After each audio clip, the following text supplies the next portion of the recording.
She came to Wyoming with 2 suitcases, $31, and a train ticket she almost used to go back home. The man she was supposed to marry had already married someone else. The life she had planned was gone before she even stepped off the platform.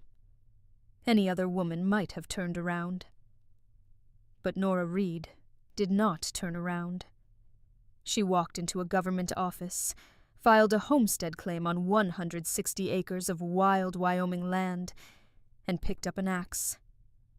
Alone. In October. With winter coming. What happened next is the kind of story that makes you believe that the hardest seasons of a person's life are sometimes the very ground where the most beautiful things grow. Stay with me, because this one goes all the way. Welcome to this channel, where every story is rooted in the American West, the open land, the hard winters, the cowboys and the women who outlasted them all, the loves that were earned one honest day at a time, and the quiet human moments that remind us what we are made of. This story is about what it means to build something real, not just a cabin, a life, on your own terms, with your own hands, and eventually, with someone who sees you clearly enough to ask permission before walking through your door. That is a lesson that belongs to every one of us, no matter what season we are standing in. If this story moves you, if it says something you needed to hear today, please like it. Leave a comment, share it with someone who needs it, and subscribe so you never miss the next one. These stories are here every week, and they are always for you. Nora Reed had survived a marriage, a war, and 5 years alone in Boston. The only thing that ever made her hands shake was a letter from a man she had never laid eyes on. She stood on the platform at the Cheyenne station in October of 1887, 2 traveling cases at her feet, an envelope in her hand that she had opened and refolded so many times, the creases were nearly torn through. The wind off the high plains hit different than Boston wind. Boston wind was cold and familiar. This wind was cold and indifferent, and it did not care one bit that she had spent 3 days on a train to get here. The envelope held a letter from George Albright, cattle rancher, Powder River country. He had placed an advertisement in the matrimonial news back in July, and Nora had answered it in August. And here she was in October, standing on a wooden platform in Wyoming territory with $31.20 in her purse and a very particular pale band of skin on the ring finger of her left hand, where a wedding ring had sat for 7 years and had been gone for 5. She had counted the money twice on the train. Not because she was worried, because she always kept enough to leave wherever she was. That had been her rule since she was 9 years old. Her mother had taught her that rule without ever saying it out loud. You just watched a woman work 3 jobs after leaving a drunk husband, and you understood. Always keep enough to go. The platform was busy. A family with 4 children tumbled past her. 2 cowboys in dusty coats talked too loud near the water barrel. A porter pushed a cart of trunks and called out something she could not quite hear. Nora stood still in the middle of all of it and waited. She was good at waiting. She had waited through 7 years of a marriage that was honest in all the practical ways and empty in the way that actually mattered. She had waited through 3 years of a war that nobody came home from whole. She had waited through 5 years of nursing at St. Agnes Charity Hospital in Boston, doing good work that mattered to the people she helped and to nobody else she could name. 2 weeks ago, St. Agnes had closed its doors. No more funding. The administrator had been apologetic. Nora had thanked him for the 6 years and walked out without changing her expression. That same evening, she had gone home to her rented room, spread George Albright's letters on the table, and bought a train ticket by morning. So here she was. She waited until 4 in the afternoon. Nobody came. The station porter was a thin older man with a gray beard, and the look of someone who had witnessed a fair amount of human miscalculation in his years on this platform. She went to him and described Albright from the letter. The porter's face did something uncomfortable. Then he said, "You didn't hear, ma'am? Mr. Albright got married last week. A woman from Denver. A silence. Not a dramatic silence. Not the kind that goes in at the chest and hollows you out. More the kind where you stand very still for a moment and let your mind catch up with the information. Then Nora asked, "Did he send word to let me know?" "I couldn't say, ma'am." She looked at her 2 cases. She looked at the clock on the station wall. She looked at the ticket stub in her coat pocket. The eastbound back to Boston left Cheyenne at 5 o'clock. She had enough money for the fare. She had enough money to go back to the rented room and the empty city and the job that no longer existed. She watched the 5 o'clock train to Boston pull out of the station at 4:45. Not because she had decided anything, she just did not move in time. Or maybe she did decide and her feet understood it before her head caught up. Go back to what?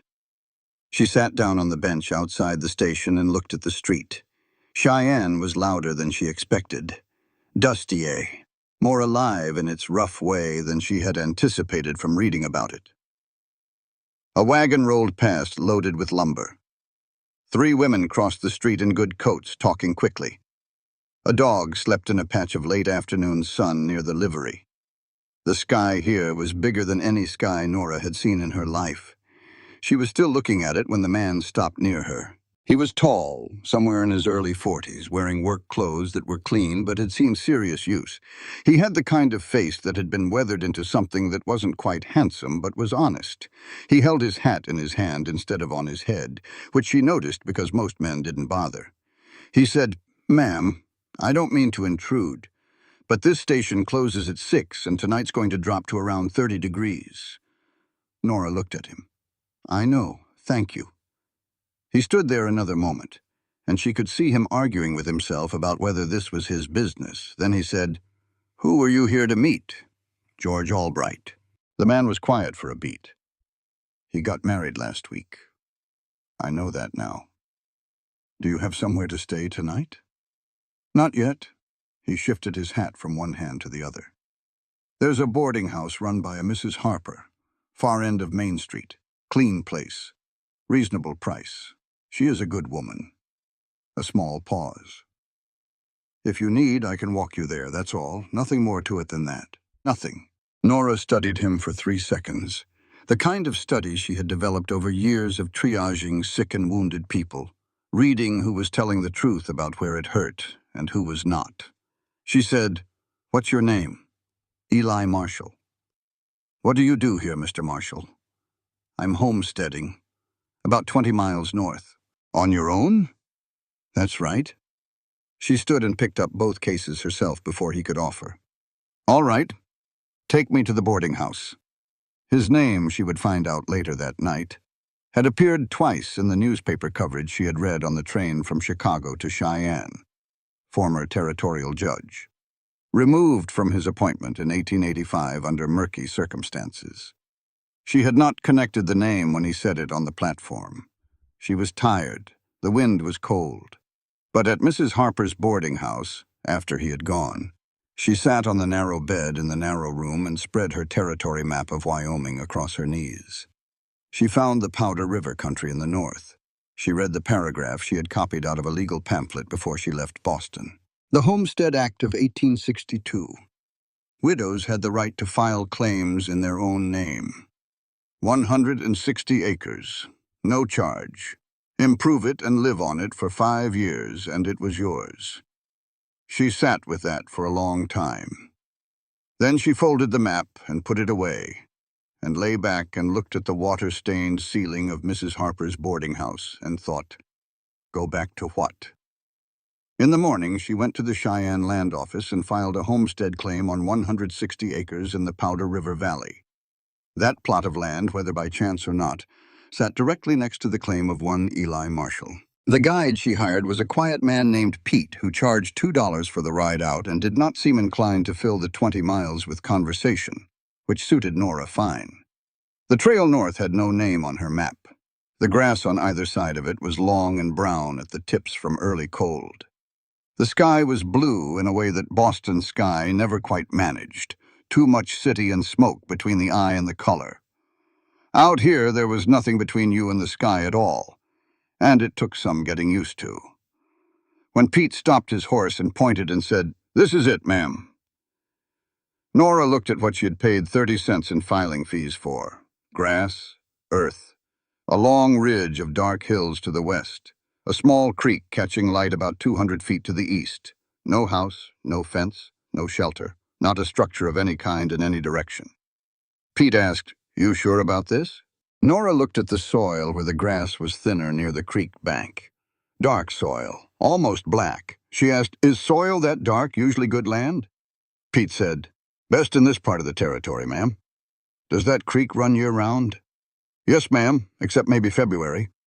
"All right," she said, and stepped down from her horse. She stood on the ground for a moment.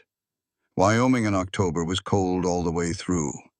The wind moved the long grass in waves. A hawk turned lazy circles above the ridge. Nobody had ever waited for her here. Nobody expected anything of her here. There was nothing here at all except what she decided to make of it. She had not felt anything quite like this in a long time. She was still standing there when she heard someone behind her. Eli Marshall came across from the east side, where he had apparently been mending fence along the boundary of his own claim. He stopped when he saw her. Then he walked over slowly, the way a person walks when they are not entirely sure of their welcome. He said, "Mrs. Reed." She turned. "Mr. Marshall." A pause while both of them processed the coincidence. He looked at her 2 traveling cases sitting on the ground. He looked at the absence of a tent, a pack horse, any supplies beyond what she had been carrying since Boston. He said, "Where are you planning to sleep tonight?" "I'm working on that. I have a spare tent." She looked at him. "What's the condition?" "No condition." "There's always a condition, Mr. Marshall." He thought about it, then he said the honest thing. "The condition is you don't build a fire inside the tent. Wind here gets bad after midnight, and I cannot afford to lose the canvas." That was the right answer. Nora had spent years learning the difference between what was true and what sounded reasonable. "Fair enough," she said. That evening they ate beside a small fire outside his tent. Beans from a pot he had going. Hard bread. Coffee so thin she could see through it. She drank it without comment. He did not talk much. She did not talk much. They sat with the fire between them and watched the last of the light go off the ridge, and there was a particular quality to the silence, not uncomfortable, just 2 people being in the same place at the same time without requiring anything of each other.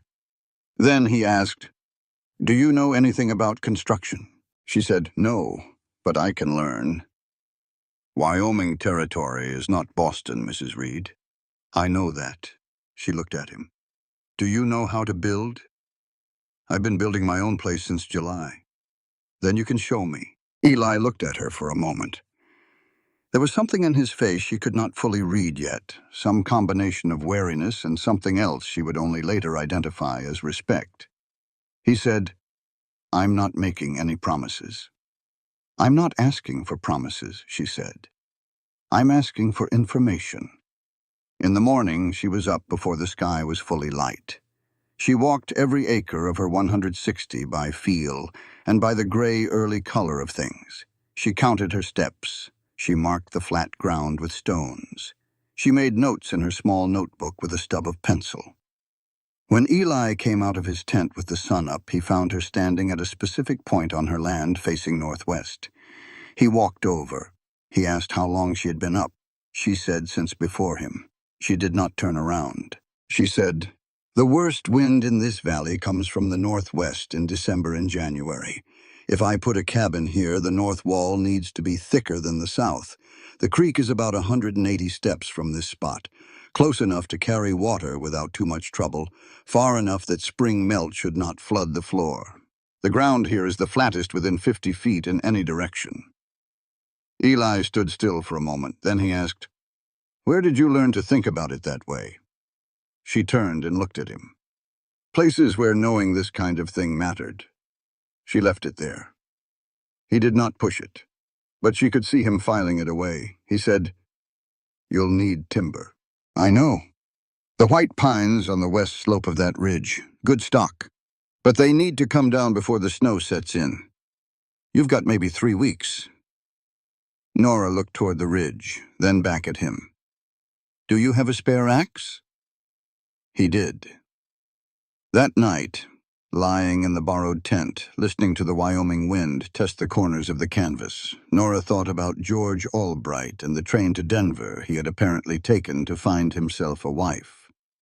She thought about Thomas Reed, who had not been a bad man in any way she could name, only a man who had lived alongside her for 7 years without ever quite seeing her. She thought about the land outside the tent. 160 acres of cold Wyoming ground with her name on the filing papers. Nobody's gift, nobody's concession. Just land that was hers because she walked into a government office and asked for it. She was going to build a cabin on that land, not because she had to, because she wanted to. And for the first time in a very long time, wanting something for herself felt like enough reason. By the 3rd day, they needed to settle something. They sat on 2 sections of log near the creek, a sheet of paper between them, a pencil Eli had sharpened with his pocket knife. The morning was cold enough to see their breath. A pair of hawks worked the thermals above the ridge. Eli said, I want to be clear about something before we go further. I'm not Albright. I don't have an advertisement. I don't want you here because you have no other option. Nora said, I have other options. I could go back to Boston. Then why didn't you? Because I filed a claim on this land, and I want to build a cabin. Alone? If that's what it takes. He looked at her for a moment. Then he laid out what he had been thinking. He would teach her what he knew about construction, about building in this specific climate, with this specific terrain. She would share her medical knowledge. There was no doctor within 40 miles. He had already seen 2 men lose fingers they did not have to lose because nobody out here knew the difference between a wound that needed cleaning and one that needed cutting. Even trade. Nobody owing anybody. Nora said, the deal has a problem. Tell me. My cabin is mine. You don't get a say in where I put the door, what I fix, what I leave. You teach the skill and you share the information. The decisions are mine. That was not what Eli had expected. He was quiet for a moment, and she could see him taking it in. Then he said, agreed. And I want it in writing, she said. Both of us sign it. He wrote it out in 2 sentences on the paper.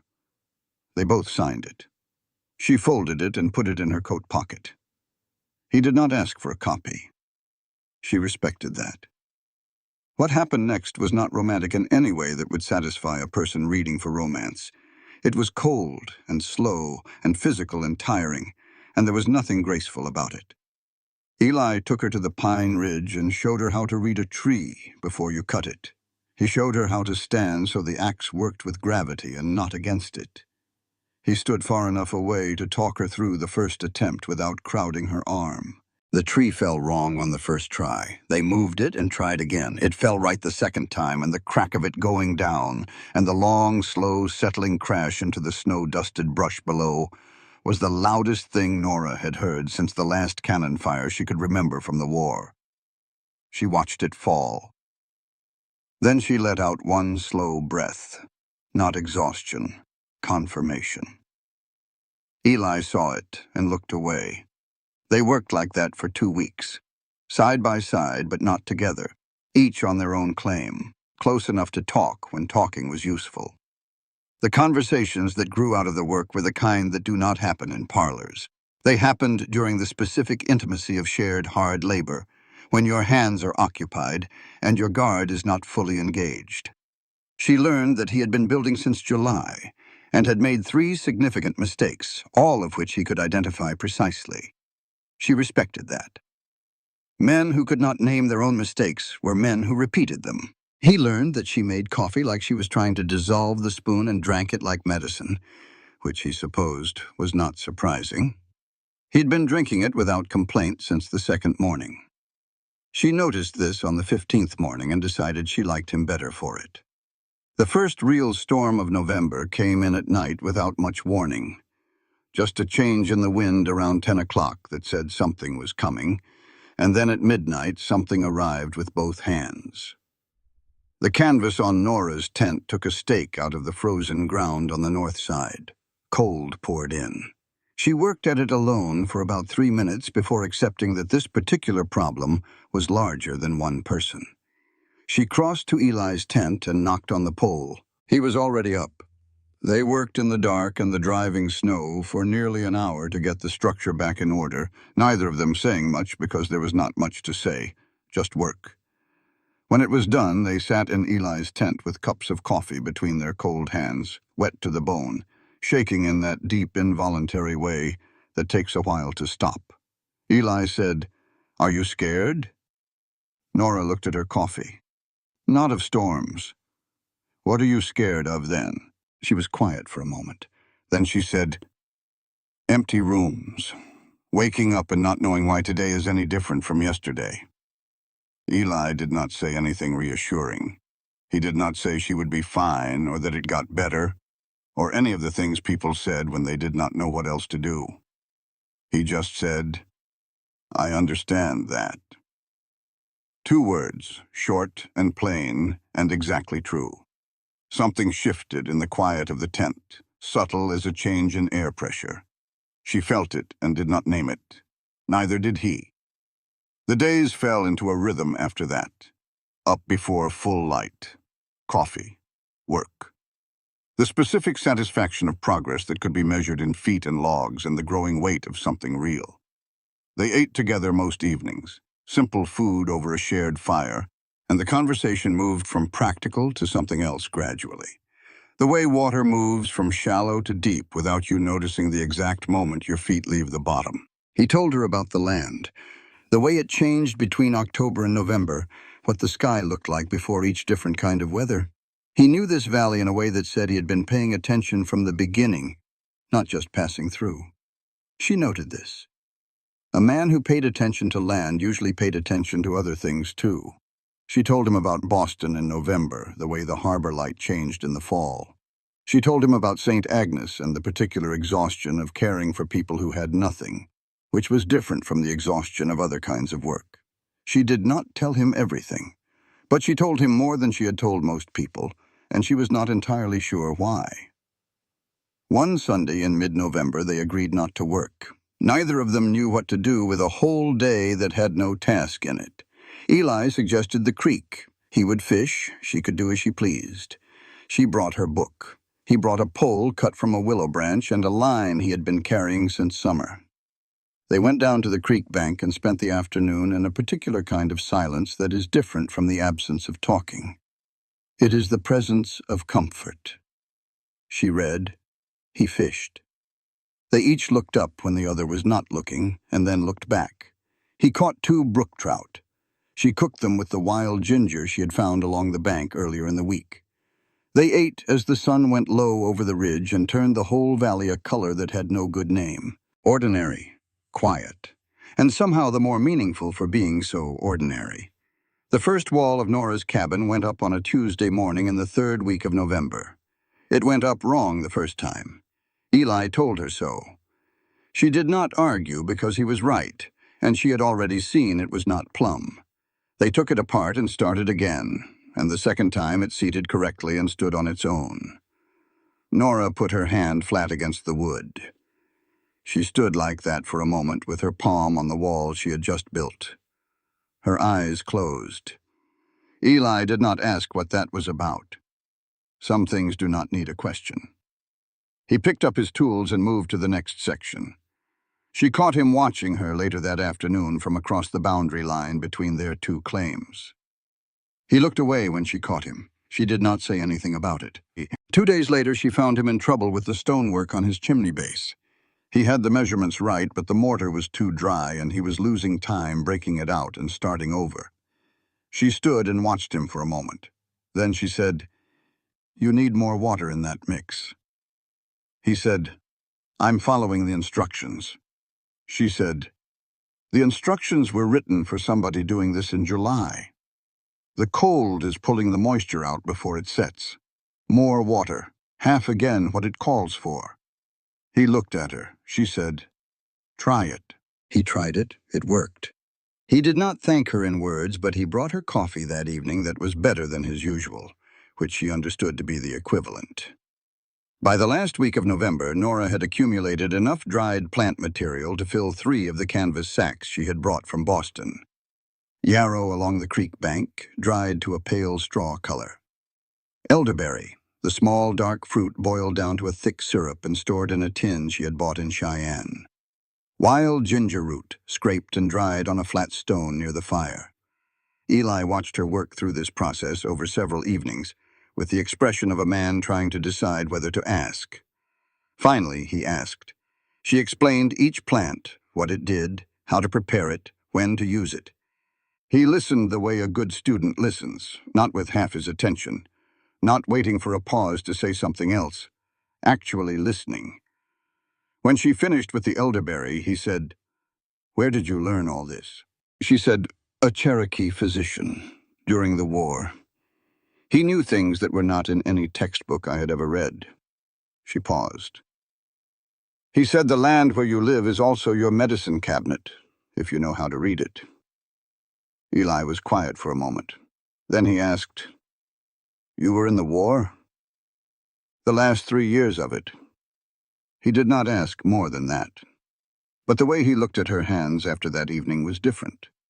It was the way you look at tools you have been using for months when you suddenly understand what they were built to do. The second and third walls of her cabin went up faster than the first. She had found her footing, both literally and in terms of the work. Her hands had learned the weight of the timber, the way to read the grain before driving a nail, the difference between a seating that would hold and one that was just waiting for the first hard wind to make its opinion known. Eli's own house was coming along differently from hers. Where she had built for economy and precision, he had built for permanence. His walls were thicker. His foundation stones were larger. He had spent 2 weeks on drainage alone, cutting a shallow channel on the uphill side to redirect snowmelt. She had watched and noted it and done the same on her own property. They were learning from each other without making a project of it. On a Sunday in early December, they went back to the creek to fish. The water was running low, slowing toward the cold. Eli caught 1 small trout and then nothing for an hour. He put the pole down and sat looking at the water. He said, without planning to, "I had a wife. We were married for 4 years, up until 1886. She left when things went bad." Nora looked up from her book. "Up from her," he said. "I don't hold it against her. We were not right for each other. I just didn't know that until there was pressure on it." Nora said, "What kind of pressure?" "The political kind." He picked up a flat stone and threw its sidearm across the water. It skipped twice. "I was a territorial judge. I made decisions that certain people did not like. One of those people had more money and more allies than I did, and in 1885 he used both to remove me." "How?" "Bribery accusation. False, but documented well enough to make it stick in the newspapers even when the court could not make it stick in law. By the time the case was dropped for insufficient evidence, the damage was done. Appointment gone. Savings spent on lawyers. Reputation in pieces." He was quiet for a moment. And then Sarah left. Nora closed her book. "Is the man who did it still in politics?" "United States Senator now. Senator Harlan Pierce of Wyoming Territory. Likely to be Senator Harlan Pierce of the state of Wyoming when statehood comes through in a few years." "And you came out here to what, start over?" Eli looked at the water. "I came out here to build something with my hands, something that couldn't be taken away by a man with a pen and a grudge." Nora thought about that for a moment. Then she said, "Pierce is still doing it, you know. To other people. I read about it on the train from Boston. He's done it twice since you. Different names, same methods." Eli looked at her. "You read about me on the train?" "I read about every territory I passed through," she said. Force of habit. He held her gaze for a moment. Neither of them said what both of them understood, which was that force of habit did not quite cover why his name had stayed in her memory when so many other names had not. The last wall of Nora's cabin went up on a Thursday at the end of November. The roof took another week after that, When it was done and the door was hung and the single window was set in its frame, she stood inside on the dirt floor in the middle of what she had built and felt something that she could not fully name, something that lived below language in the place where certainty lived. This was hers. Not a rented room, not a dead man's house, not a place provided by someone else's grace or need or arrangement. 4 walls she had cut the timber for, fitted the logs for, driven the nails for. A roof she had lifted into place with Eli's help because one person cannot hold a rafter and a beam at the same time, but the deciding and the doing had been hers. She was 40 years old in 6 weeks, and she had never owned anything in her life. And now she had this. That night she cried for the first time since Thomas Reed's funeral. Not from sadness. From something that felt like relief in the way that putting down a heavy thing you have been carrying too long feels like relief. Across the boundary line, Eli saw the lamplight come through the small window of her cabin and stay there long after it would have if she had just been going to sleep. He sat on the half-finished porch of his own place in the cold and looked at that window and thought about the woman on the other side of it. He was fairly sure he was in trouble. He was also fairly sure he had been in trouble since the platform at the Cheyenne station, and that there was nothing to be done about it except keep his head and his hands occupied and see what happened next. He went inside. He slept better than he had in months. Harlan Cross arrived on the first Tuesday of December. He came alone, which was how men who were certain of their power often came. He rode a good horse and wore a good coat and took off his hat when he dismounted near Eli's fence line, which was the kind of courtesy that is technically polite and actually just a demonstration that you can afford to be. He said his name was Harlan Cross. He said he owned the largest cattle operation in the Powder River Valley and had done so for 11 years. He said he was a neighbor and liked to welcome new arrivals properly. Eli said he was glad to meet him. Then Cross got to what he had come to say. He was prepared to purchase Eli's claim at what he called a fair price, one that accounted for the improvements already made and added something for the inconvenience of relocating. He spoke about the difficulty of small independent homesteads surviving the next decade as the cattle industry consolidated and the railroad changed how land was valued. He was not wrong about any of the economics. He was also not entirely wrong, Eli thought, about the difficulty. He had thought about it himself on long evenings when the work was done and the silence had too much room in it. But he said, "I appreciate the offer. I'm not selling." Cross nodded slowly. He had expected this. He said, "The offer stands whenever your thinking changes." He put his hat back on. Then he looked past Eli toward Nora's cabin, where a thin line of smoke was coming out of the chimney, and the sound of an axe could be heard, steady and unhurried. He said, "Is that the widow woman from the next claim?" Eli said, "That's my neighbor, yes." Something in how he said it made Cross look at him for a moment. Then Cross tipped his hat and rode back the way he had come. 2 days later, a man named Wade Ferris came to call on Nora. He had a deputy's badge on his coat and a horse from the Millhaven livery. He introduced himself as the law in this part of the valley and said he was doing a routine check of homestead filings for new arrivals. Nora had been expecting something like this. Not this man specifically, but this kind of thing. She had thought about it on the train from Boston. She had thought about it when she filed her papers at the Cheyenne land office. She had done the reading she needed to do. She invited him inside and offered coffee. He stood just inside the door and looked around the cabin with the expression of a man inspecting something he expected to find defective. He said her filing paperwork might have some procedural problems. He said these things were complicated and easy to get wrong if you were not familiar with the territory's requirements. He said he would be glad to take the papers back to Millhaven and have a proper look. Nora said, "Can you read me the relevant section of the Homestead Act of 1862, Deputy Ferris?" He looked at her. She said, "Specifically the provision regarding widows filing independently. I want to make sure I understand what procedural problem you're referring to." He said he did not have the document with him. She opened a tin she kept on the shelf above the window. She had a copy of the relevant sections, folded neatly, marked with small pencil notes in the margins. She had carried this document from Boston. She read the section aloud, clearly, and without hurry. Then she said, "I have the complete filing copy with the Cheyenne Land Office seal, and I have the name of the clerk who processed my claim and can confirm that every form was correctly submitted. If there is a procedural problem, I would very much like to hear you explain it to that clerk directly. I can go to Cheyenne on Monday if you'd like to ride along." Ferris left without the papers. She stood at the window and watched him go and let out a slow breath.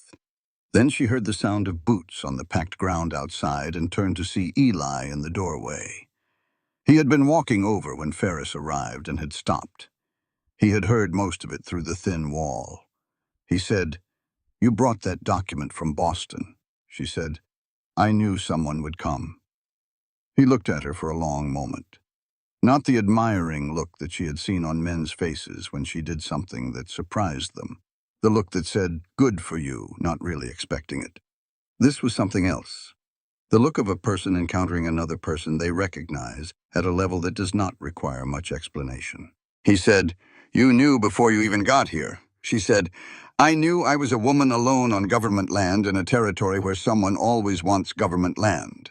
I prepared accordingly." He nodded slowly. Then he said, "You want more coffee?" She said, "Your coffee is terrible." He said, "I know, but it's hot." She stepped back from the window, and he came inside, and they sat down at the rough table she had built from leftover lumber, and he poured from the pot. And they were quiet for a while in the particular way that two people are quiet when something has just shifted between them, and neither one wants to disturb it by naming it too soon. The following week, word came through Cornelius Barker, who farmed 12 miles to the southeast and knew everything that happened in the valley before it finished happening. A diphtheria outbreak had started at a homesteader settlement 15 miles west. 3 children sick, getting worse. No doctor anywhere near.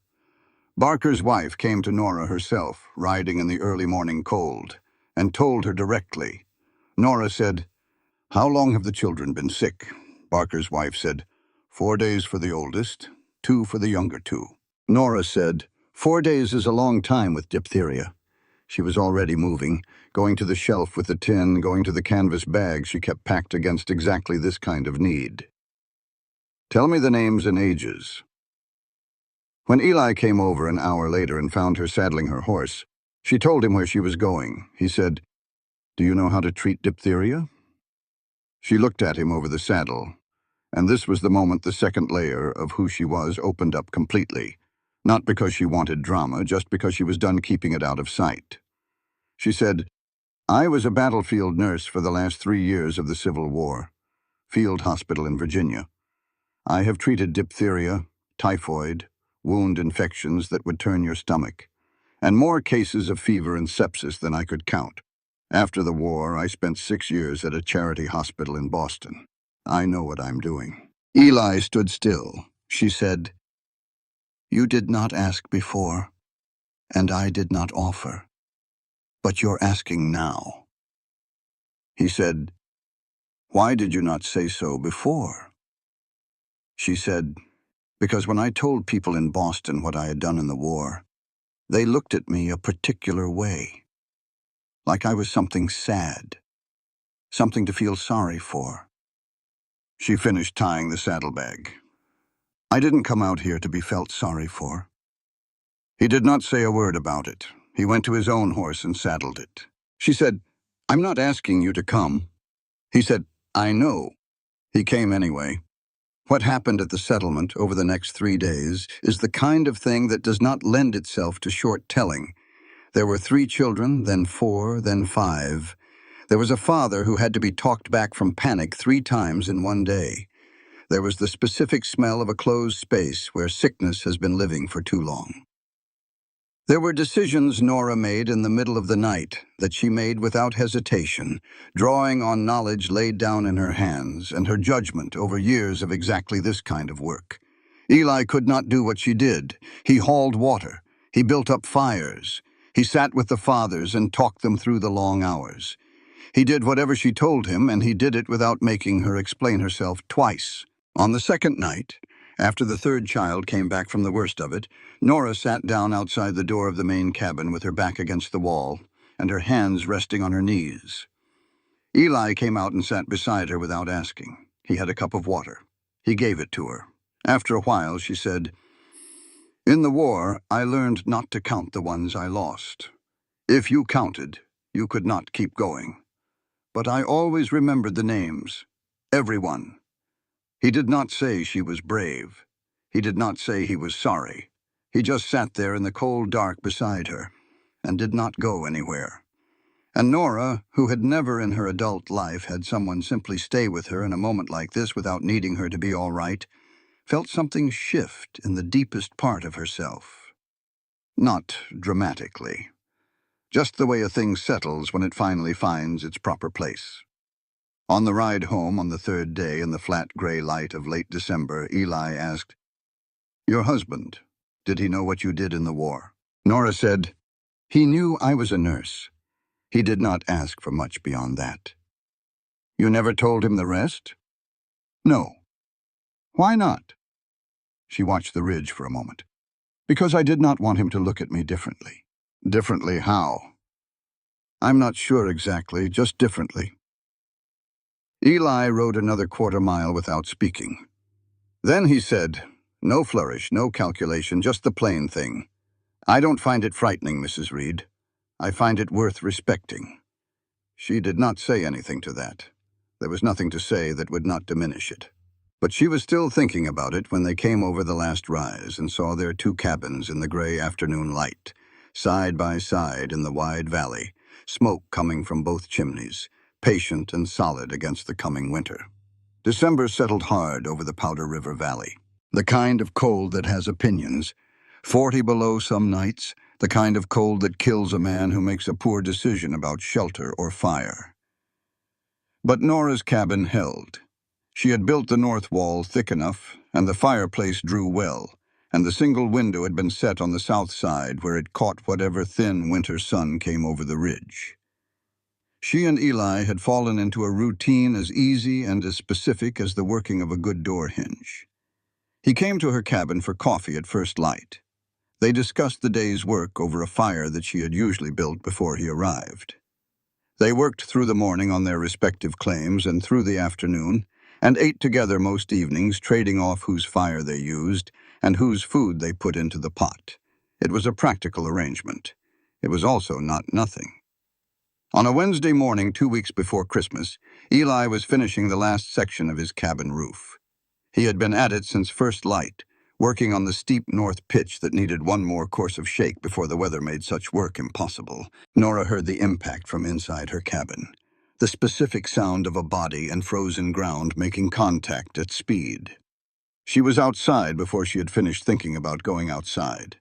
He was sitting up when she got there, which was good. He had a hand pressed to his right shoulder, and his jaw was set in the particular tight way of a man working very hard not to show how much something hurts.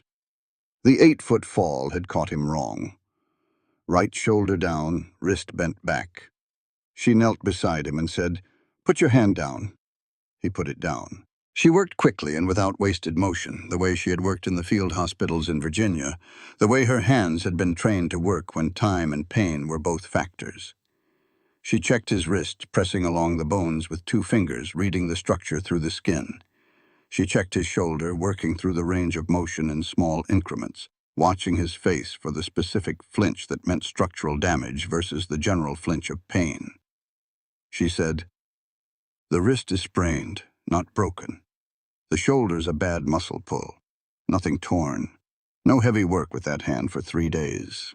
He said, "I can't take 3 days." She said, "You can, and you will." She took the bandaging material from her kit. As she wrapped his wrist, he watched her hands work. She was aware of it. She was aware of it in a way she had not been aware of being watched in a long time.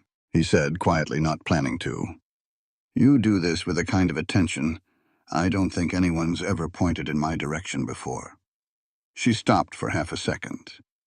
The remark had landed in a place that did not have much protection. Then she kept rapping, kept her voice even. She said, "I do this for all my patients." He said, "I know. That's not what I said." She finished the bandaging. Her hand released his wrist, and then for 1 second, It did not.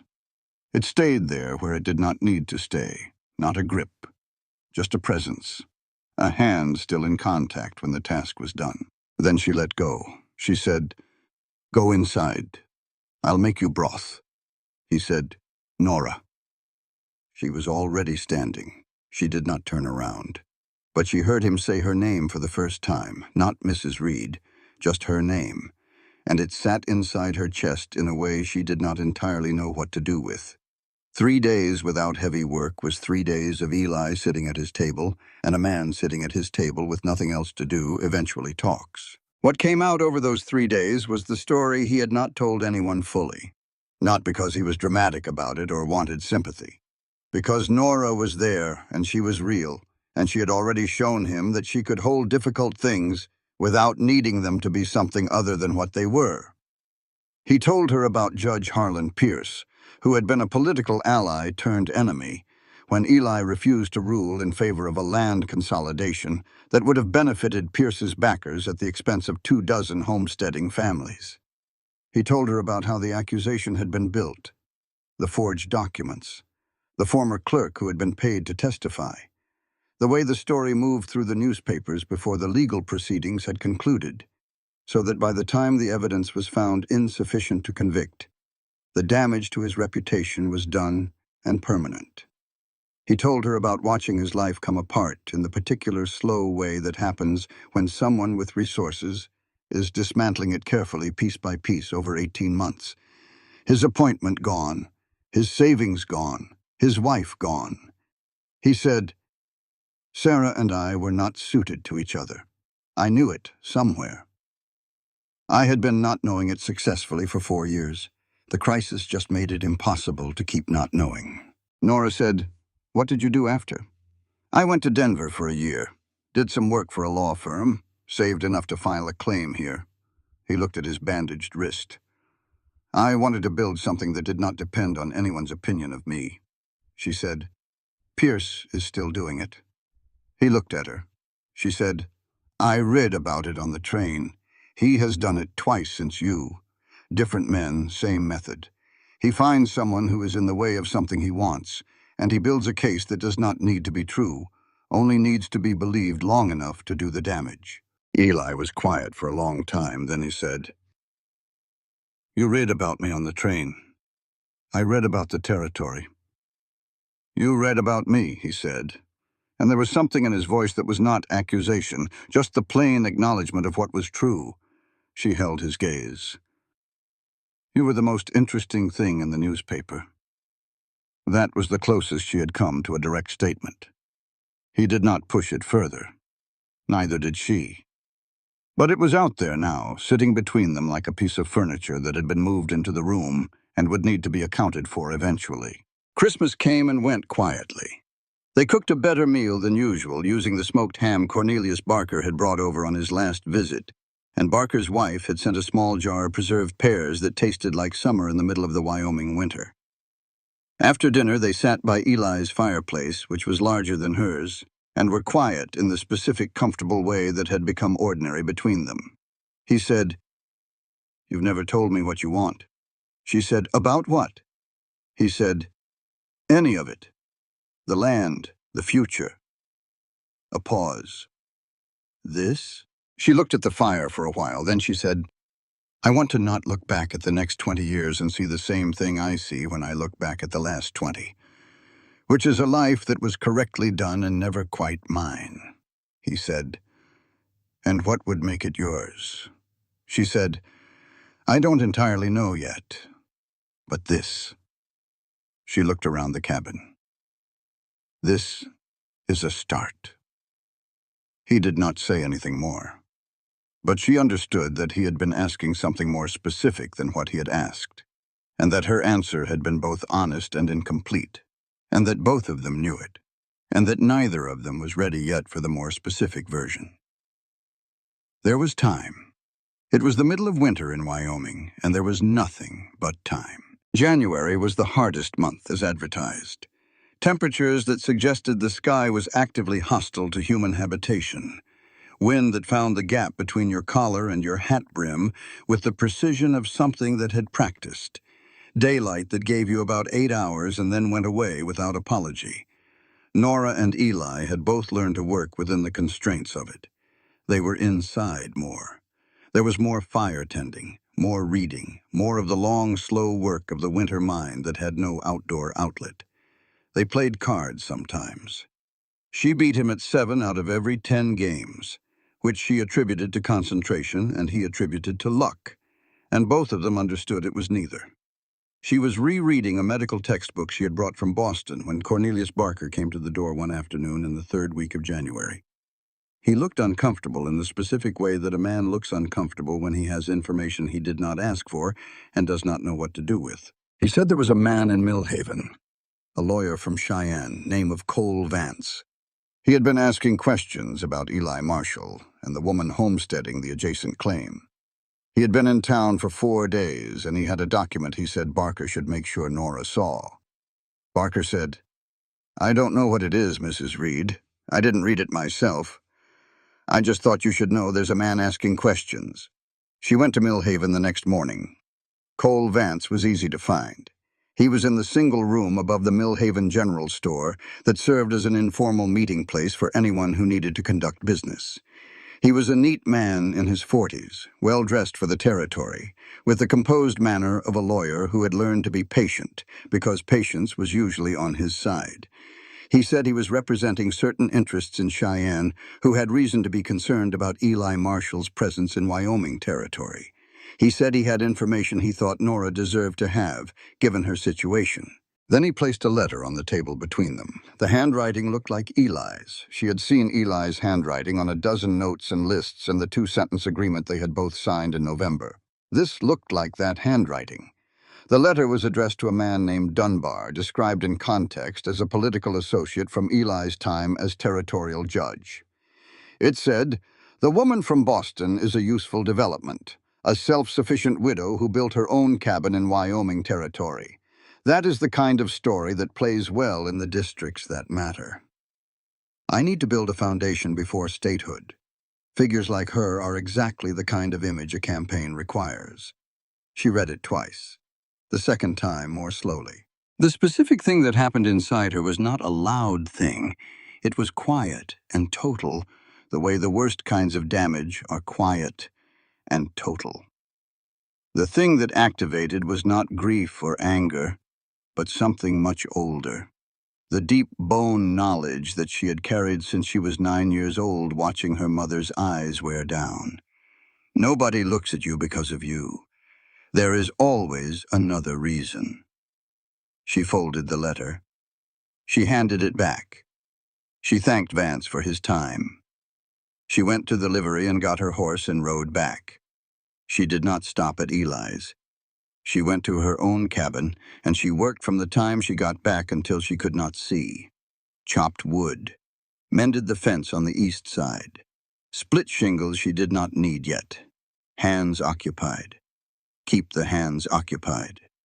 At 7 in the evening, Eli knocked on her door. She opened it but did not step back.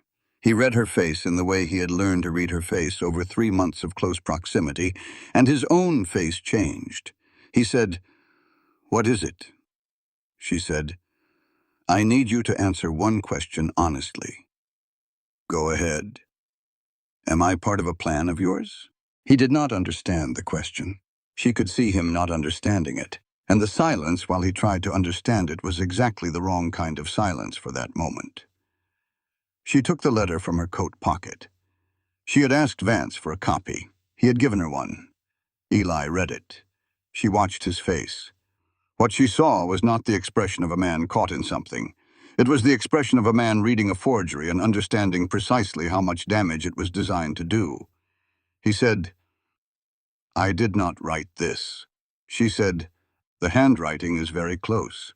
He said, "Because someone studied it, Nora." She said, "Don't." Not angry, just finished. The kind of done that takes years to build and arrives quietly. She said, "I need you to leave." He said, "Let me explain." She said, "I need you to leave right now, please." He stood in her doorway for one long moment. He was not angry either. His expression was something more painful than anger. the expression of a man watching something he was not certain he could recover fall away from him in the particular slow motion of things that fall when you cannot catch them. He left. The door closed. She sat down at her table, and she sat there for a long time in the cold and the dark, because she had let the fire go down and did not have the energy right now to build it back up. The next 3 days were the longest 3 days she had lived through since the war. The first day she worked from before light until she fell asleep in the chair by the cold fireplace. The second day, she made herself eat and made herself think, and sat with the full weight of the question she was actually asking herself, which was not whether Eli was guilty. The question was, what do I actually believe? And underneath that, the harder question, why, when presented with the letter, did she choose to believe it instead of the 3 months she had watched with her own eyes? She knew the answer to that one. She had always known it. She had built her entire adult life around trying not to confirm it. And here it was anyway, the bone-deep certainty that she was not the kind of person people chose for herself, that there was always a reason underneath the reason. The third day, Harlan Cross rode out. He came with his hat in his hand and his reasonable voice and his higher offer and his gentle, unhurried mention that he had heard about the situation with Eli Marshall, that it was unfortunate but perhaps clarifying, that a woman in her position would find the next winter considerably easier if she was not trying to manage 160 acres alone. She looked at him, and in one clear, cold moment she understood something. He wanted her to believe that letter. He needed her to believe it. He benefited from her believing it in the most direct possible way. She said, "No. And if you ride out here without an invitation one more time, I will write to the Cheyenne Land Office about the pattern of how land in this valley has been changing hands over the past 4 years." Cross left. She stood at the window and watched him go, and felt something happen inside her that she recognized after a moment as clarity. She had defended this land against the people who wanted it. It was time to defend the truth against the people who wanted that too. She went to Millhaven on the 4th morning, not to find Eli, to find evidence. She had been a nurse for more than a decade, and what nursing had taught her above all things was that before you acted, you understood. You read the case. You did not treat symptoms you had not confirmed. She went to the newspaper office first. The editor, a thin man named Amos Glass, who wore the same coat in every season, gave her access to the bound volumes of back issues without asking why, possibly because the look on her face discouraged unnecessary questions. She read the coverage of the Eli Marshall case from 1885 and 1886. Every issue. She took 2 hours doing it carefully, making notes in her small notebook. What she found was not a clear vindication. What she found was full of gaps and inconsistencies that a person reading quickly for the story would miss, but that a person reading as a professional, examining contradicting evidence, could not miss. The primary documentation supporting the bribery accusation had never been presented in open court. The case had been resolved by what the papers called a mutual agreement, which was the kind of language that covered a situation where the evidence was too weak to convict, but the accused was too exhausted and too broke to fight further. The forged letter in her pocket was too smooth, too composed. Eli wrote the way he talked, directly, a little blunt, not a man who used words like foundation and image and figures in that calculated way. Then she went to find Cornelius Barker. She rode out to his farm and sat at his kitchen table while his wife made coffee, the real kind. And she asked Barker what he knew about Eli Marshall. Barker said he had known Eli since Eli arrived in June. He said, "I have seen men lose power before, Mrs. Reed. I have seen what it does to them. Most of them come out of it smaller, meaner, watching every angle. Eli Marshall worked 3 months on a claim nobody thought he would stick with. He helped me rehang a barn door in September when I threw my back out, and he did not say a word about it then or since. I don't know what he was like as a judge, but I know what he is like as a neighbor." Nora rode back in the late afternoon. She did not stop at her cabin. She rode directly to Eli's door and dismounted and knocked. He opened it. He looked at her with the expression of a man who has been sitting in a quiet room for 3 days with nothing to do but think, and has arrived somewhere difficult and honest by the end of it. Not wounded, not waiting for an apology, just tired and open and real. She stepped inside. She sat down at his table. She said, "I was wrong. Not because I should not have had doubts. Doubt was fair. I was wrong because I shut the door before I gave you the chance to speak. That was not fair to you, and I'm sorry for it." Eli said, "You do not owe me an apology for doubting." She said, "I owe you one for closing the door first. I have done that my whole life, and I'm tired of it." A silence, a different kind of silence from the ones before it. He reached across the table and pushed a thick stack of handwritten pages toward her. He said, "I spent the last 3 days writing out the full account of 1885 and 1886. Everything. I have not told it to anyone completely. I thought if there was one person who should hear it, it was you." She looked at the pages, at his face. She picked up the pages and read. He sat across from her and said nothing. The fire in his stove worked quietly. Outside, the wind was doing what Wyoming wind did in January, testing every edge of every structure for weakness. She read for 40 minutes. When she was done, she put the pages down carefully. She looked at the table for a moment. Then she looked at him. She said, "Do you want to fight for your name? Not because I'm asking, because you want to." He said, "Pierce is still doing this to other people." She said, "Yes." "Then that is reason enough, not for my name, because it needs to stop." She looked at him steadily. Something shifted in her face. She did not have a name for it, and she was not going to find one right now, but it was real, and she allowed it to be visible, which for Nora Reed was not a small thing. She said, "I can help. I know how to read records. I know how to identify what is missing from a case and what the absence tells you. I am not afraid of Cheyenne." He said, "Why would you do that?" She said, "Because it is the right thing." She paused. "And because I do not want to lose this." That last sentence was the plainest, smallest, most honest thing she had said to anyone since Thomas Reed's funeral. She had not planned it. It came out of the place where she kept the things she was too tired to keep in any longer. Eli looked at her for a long moment. He said, "You are the most formidable person I have ever met, Nora." First time he had called her by her given name, not Mrs. Reed. Nora.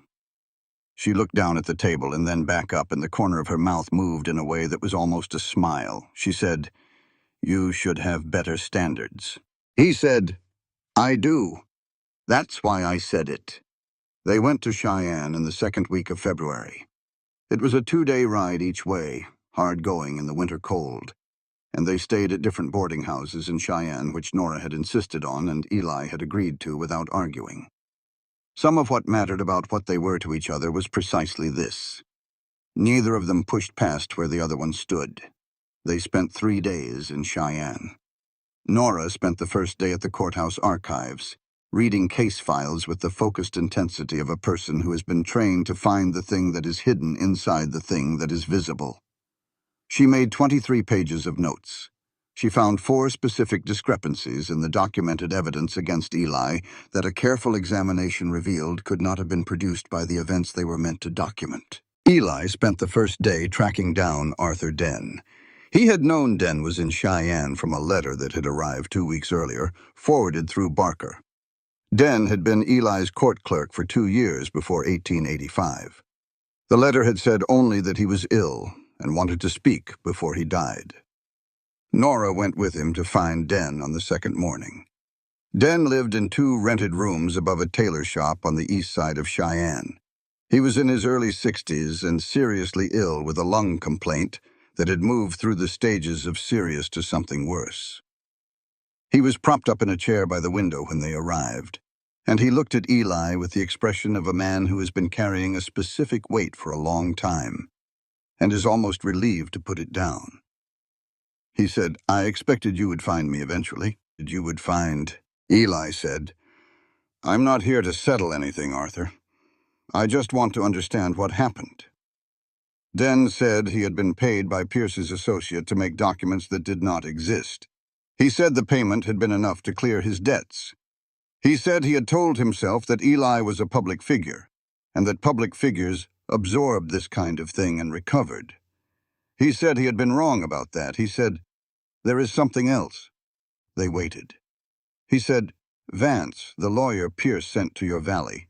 He showed me a copy of a letter before he gave it to Mrs. Reed. He asked if the forgery looked convincing. I told him it did." He looked at his hands. "But what made me write to you, what made me decide I needed to say something before I died, was that I also read the other letter, the original, the real one." Nora said, "What letter?" Den said, "The one you wrote to Albright from Boston before you came out here. Vance had come by a copy somewhere. I don't know how. He was showing it around as background on who you were." He looked at her. "You wrote in that letter that you were not looking for someone to rescue you, that you only wanted a place where you could build something real." He was quiet for a moment. He said, "I read that, and I knew Eli Marshall was an honest man. Because a woman who wrote like that would not have gotten herself mixed up with someone calculating, and I had helped destroy honest people for long enough." Nora sat very still. Eli looked at her. She had written that letter in her rented room in Boston in August, before any of this existed. She had written it to a man she had never met, about a life she had not yet imagined. And it had traveled out of her hand and across the territory and into the reading of a dying man in Cheyenne, and changed the direction of the thing she cared most about, and she had never known. The truth did not need an audience. It went where it was needed by roads you could not see. They spent the third day with a lawyer in Cheyenne, a careful man named Hartwell, who listened to everything Nora had found in the archives, and to what Den was prepared to attest, and said that while nothing would move quickly, what they had was enough to begin a formal process of review that would be very difficult for Pierce to ignore. He said it would take time. He said the outcome was not guaranteed. He said these things never were. Eli said he understood. He looked steady and tired, and something that might have been at peace, the specific peace of a man who has set down something heavy that he was carrying alone. Nora said, "Den needs a doctor. He should not be in those rooms." Hartwell said he knew a physician. They made arrangements. They rode out of Cheyenne on the fourth morning back toward the valley. The ride home was different from the ride in. Not because anything had been resolved, because it hadn't, not finally, not completely. But something had been opened and set in motion, and neither of them was carrying it alone anymore. They stopped at the top of the long rise that looked down over the Powder River Valley in the late afternoon of the second day. Below them, in the wide valley, were two rooftops. Nora's cabin finished first, clean and solid. Eli's, slightly heavier because he had worried more about the snow load and built accordingly. Both of them visible from here, close to each other on the open land. Smoke rising from both chimneys in the cold, still air. They sat on their horses and looked at it for a while. Eli said, "I've been trying to think of the right way to say something." Nora looked at him. He said, "I've been trying to find the elegant version of it, and I can't find one, so I'll just say the honest version." She waited. He said, "You came here to meet a man who didn't come. You didn't go back to Boston. You filed a land claim, and you built your cabin, and you treated a diphtheria outbreak, and you stood down a corrupt deputy, and you spent 2 days in a courthouse archive finding evidence that 3 years of lawyers couldn't find." He paused. "Your cabin is yours, your land is yours. You don't need a single thing from me to have any of that." She said, "I know." He said, "So I'm not asking what you need." The wind came across the ridge. Neither of them moved. He said, "I want to know if there is room for me in that cabin you built." That was the question. Not will you marry me, not do you need me, not can I provide for you or protect you or make things easier. Is there room for me? He was standing at the door of her house, the house she had built with her own hands, and he was asking permission to enter it. That was the whole of it. That was everything. Nora held his gaze in that particular way she looked at very few people, not measuring, not calculating, just looking at the actual person in front of her. She said, "The cabin is a little small." He could not tell if that was yes or no. He said, "I know." She said, "But I built the north wall thicker than I had planned. There's more room than it looks like from outside." He said, "How much more?" She said, "Enough for 2 people, if both of them agree to share it on equal terms." He said, "Your condition?" She said, "You never pretend with me about anything, not the good things and not the hard things." He said, "Mine is exactly the same." She said, "Then we have a deal. Not a ceremony, not a dramatic declaration under a burning sky. Just 2 grown people on horseback on a winter rise looking straight at each other and choosing eyes open, full knowledge of who each other was and what each had already cost, choosing anyway." They rode down into the valley together. They were married on a Saturday in March of 1888, the first truly warm day of the year, when the snow had pulled back far enough that the ground showed brown and green, and the creek was running full and fast with the melt coming down from the high country. No church, no guests from far away, no formal dress, though Nora had sewn a cream-colored blouse in the weeks leading up to it, and Eli had found a coat in Millhaven that did not look like it had been used primarily for fence work. The ceremony took place on the strip of ground between the 2 cabins, right at the boundary line where both claims met, on ground that belonged to both of them and to neither of them more than the other. Cornelius Barker was there with his wife, who had made 2 pies and brought both of them, and was quietly crying before the preacher had said a word. A circuit preacher named Reverend Cole had been passing through Millhaven and had agreed to stay a few extra days when Barker explained the situation. Ada came. Ada was a Shoshone woman Nora had met briefly on the train east, a chance conversation in the dining car somewhere in Nebraska, and who had settled 7 miles west of them with her sister's family. She had become slowly and without announcement the first genuine friend Nora had made since she was a young woman in Boston. She brought dried sweetgrass and tied a small braid of it to the door of the cabin, a blessing in her tradition which Nora accepted with a seriousness that Ada appreciated. The family, with the little girl Clara, came too. They had walked more than 15 miles because Nora had saved their daughter in October and had never once asked them for anything in return.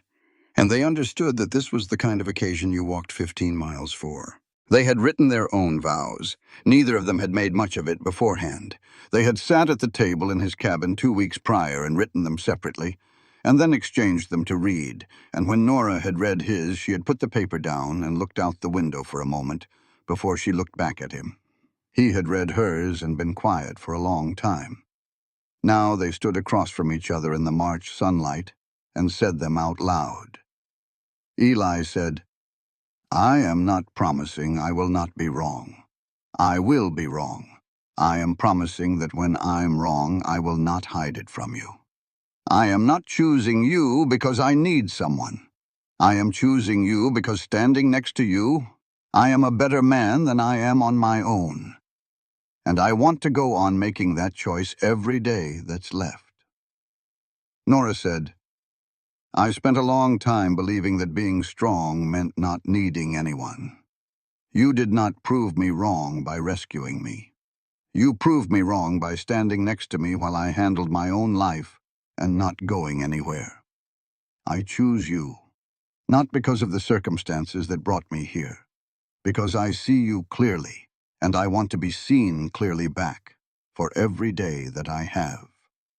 Reverend Cole asked if anyone present had an objection. Cornelius Barker stood up.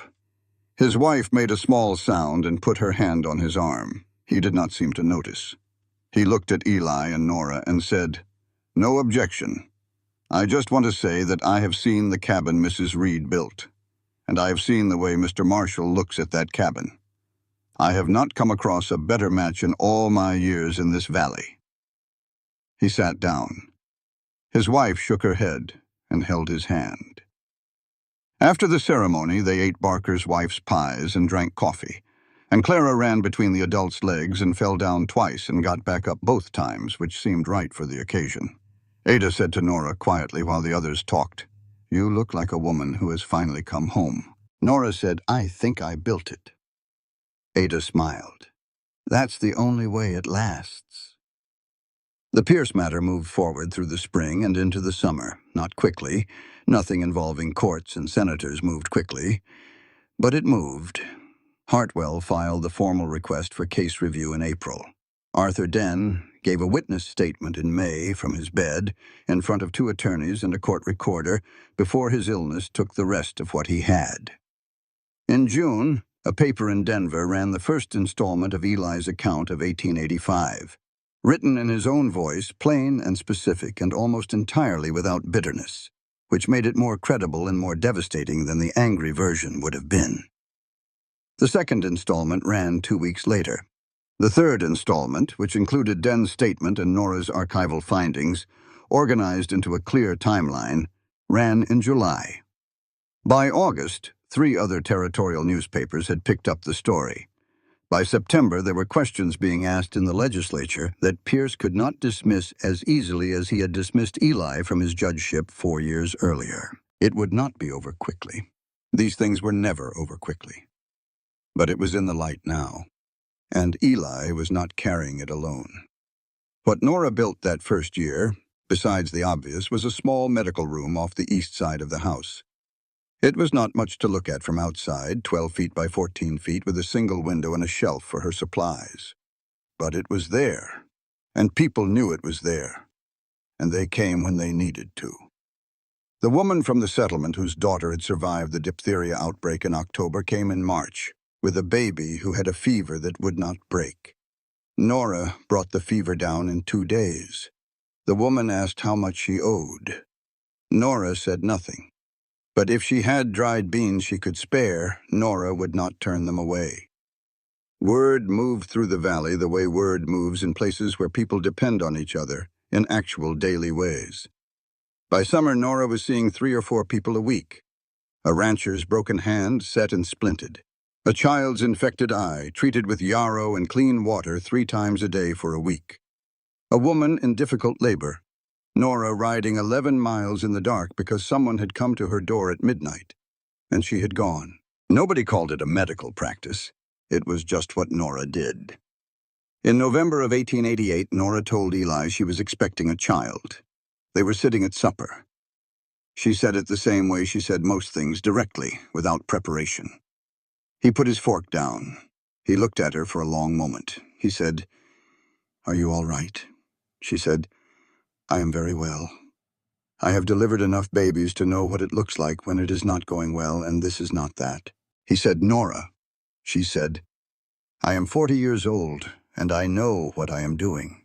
He said, "Nora, I am not worried about the medical aspect." She looked at him. She understood what he meant. She was quiet for a moment. Then she said, "I am all right. I am more than all right." He reached across the table and covered her hand with his. She turned her hand over and held his back. Samuel Thomas Marshall was born in June of 1889, a warm and unhurried arrival, 17 hours of labor that Nora had managed with the specific composure of a woman who had attended enough births to not be afraid of the process, and enough self-knowledge to understand when she needed to stop managing and start receiving help. Barker's wife had come the day before, sensing things were moving toward their conclusion. She was the one who cleaned the baby and put him in Eli's arms first, which Eli had not expected, and the expression on his face in that moment was one Nora would return to for the rest of her life, whenever she needed to remember what it looked like when a person received something they had stopped believing they deserved. 3 years after Nora Reed arrived on a train platform in Cheyenne with 2 cases and $31.20, she stood at the door of the house she had built on the land she had filed for on her own, with her son on her hip, and the man she had chosen to share it with standing beside her in the first light of an April morning. The valley was coming green. The creek was running high with snowmelt. The ridge to the west was still white at the top, but brown lower down, the winter losing its grip inch by inch the way winters did. Eli brought coffee out and stood beside her. Samuel reached up and grabbed Eli's finger and held it, the way small children hold things, with total conviction. They stood there in the quiet, and looked at what they had built. Not just the house, not just the land, not just the medical room or the vegetable garden, or the small herd of cattle that had grown from 4 to 11. All of it. The daily life of it. The choosing of it again each morning. Nora said without looking at him, "Do you have any regrets?" He said, "About what?" She said, "About that question you asked, on the ride back from Cheyenne." He said, "Which question?" She said, "Whether there was room." He was quiet for a moment. He looked at Samuel, who had transferred his grip from Eli's finger to a button on Eli's coat, and was examining it with the seriousness of someone engaged in important research. He looked at the valley. The two original cabins, opened now into each other, expanded in the second year into something larger and still growing. He said, "That was the smartest question I ever asked, and I had not thought it through at all before I asked it." She laughed. Not the careful, partial laugh she had spent years using when she was not sure how much warmth was safe to show. The full one, the real one, the one that started somewhere deep and came up without asking permission. She said, "Come inside. The oatmeal's going cold." She went in with the baby. Eli stood on the step one more moment and looked at the valley in the early light. Wyoming in April. The sky going blue overhead in the way that Wyoming sky went blue. All the way to the mountains. Nothing between you and it. He thought about a train platform in Cheyenne in October, 4 years ago, and a woman sitting with 2 cases watching the Boston train leave without her. He thought about the specific courage it took to not get on that train. He thought about what had grown from that decision, quietly, stubbornly, in the cold Wyoming ground. Some things you could not plan. Some things you built one day at a time without knowing what you were building. Some things you only understood in looking back. And what you saw when you looked back was not a series of accidents, but a series of choices, small and large, made by 2 people who were both, in their different ways, brave enough to keep choosing. He stepped inside and closed the door behind him. The cabin held. The fire was good. Nora was at the stove with Samuel in the crook of one arm, and the spoon in her other hand. And she was talking to the baby about the oatmeal in the serious tone she used when explaining things to people who did not yet have the vocabulary for the explanation, but deserved the explanation anyway. Eli sat down at the table. He picked up his coffee. He looked at the room around him. He looked at his wife and his son. He had come to Wyoming to build something with his hands that could not be taken away. He had not expected this. He had not known to expect this. But here it was. And every morning he woke up in this house, he chose it again. That was not nothing. That was, in fact, everything. This work is a creation of the author's imagination, designed to entertain and provoke thought. Any resemblance to real persons, places, or events is purely accidental. The author assumes no responsibility for interpretations that connect fictional elements to real-world entities. Before we close this story, I want to sit with you for just a moment longer, because a story like this one deserves more than an ending. It deserves a conversation about what it was really saying underneath everything that happened. Nora Reed came to Wyoming with almost nothing. No house waiting for her. No man at the station. No safety net of any kind. And she stayed anyway. She picked up an axe and she started cutting timber, and she built 4 walls and a roof with her own 2 hands in the middle of a Wyoming October, with winter breathing down her neck. Now most people would call that survival. I want to call it something else. I want to call it the moment a person stops living inside someone else's story and starts writing their own. That is the first thing this story teaches us. That it is never too late to begin. Not at 39, not at 50, not at any age when the ground gives out from under you and you find yourself standing somewhere you did not plan to be. The question is never, how did I get here? The question is always, what do I build now? The second lesson is quieter, but it runs deeper. Nora spent most of her life believing that strength meant not needing anyone, that asking for help was weakness, that depending on another person was the first step toward becoming a burden. A lot of us were taught some version of that lesson, and like Nora, a lot of us paid for it with years of standing alone in rooms that were colder than they had to be. What Eli showed her, without a single speech about it, was that there is a difference between needing someone and choosing someone. Need is fear wearing a friendly face. Choice is something else entirely. Choice is what you do when you are already standing on solid ground, and you look at the person beside you, and decide that your life is better with them in it, not because you cannot survive without them, because you do not want to. That is the love worth having. The love that does not ask you to be smaller. The love that stands beside you while you handle your own life and does not go anywhere. And the third lesson, the one I carry with me longest after this story ends, is simply this. The truth has power, even when nobody is watching it. Nora wrote an honest letter to a stranger she never met, about a life she had not yet built. And that letter traveled further than she ever knew. It reached someone's conscience. It changed the outcome of something that mattered. She never planned that. She was just honest. That is what honest living does. It moves through the world in ways you cannot see, and cannot predict, and cannot take credit for. It simply goes where it is needed. Build something real. Choose with your eyes open. Be honest even when no one is watching. That is what Nora and Eli spent one Wyoming winter learning, and if this story helped you remember it too, then it did exactly what a good story is supposed to do.